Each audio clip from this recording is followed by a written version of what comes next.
very first airplane ride ever was as a passenger in Sikorsky S-38 number 3.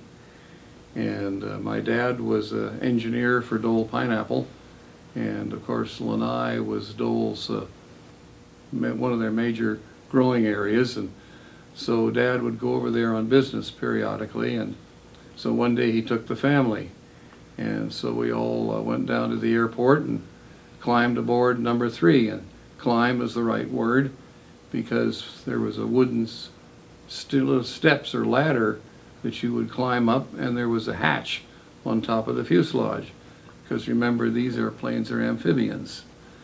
And so this kept the water from getting in the passenger area, and the co-pilot would set the little wooden ladder up, and then there was a little ladder on the inside of the airplane because it was a hatch on the top of the fuselage. So I remember it was a square hatch.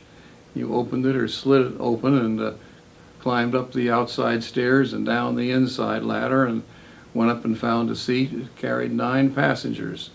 There were 4 rows, 1 seat on each side by a window, and a folding seat, as I remember, on row number 1 for the 9th passenger. The crew could not come back into the passenger compartment during the flight. The crew was 2 people, pilot and co-pilot, but the co-pilot could open a sliding window, if you will, and look back and wave at the passenger, so to speak. The co-pilots really earned their pay. Aside from getting the passengers on board and getting rid of the little wooden ladders and sealing up the hatch, he had to load all the baggage. And the baggage went in the bow ahead of the cockpit. And so he'd get all the baggage loaded, and then he would climb up on top of the fuselage right behind the cockpit and insert the crank in the side of the engine nacelles, because the S-38s had inertia starters. And he would just start that crank going, and it took a while to work the flywheel up to speed. And you could hear it going, row, row, row, row, row, row, row.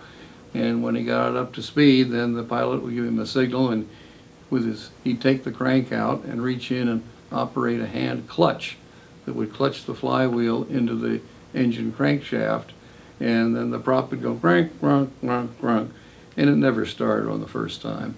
So we would have to put the crank back in and do it all over again for both engines.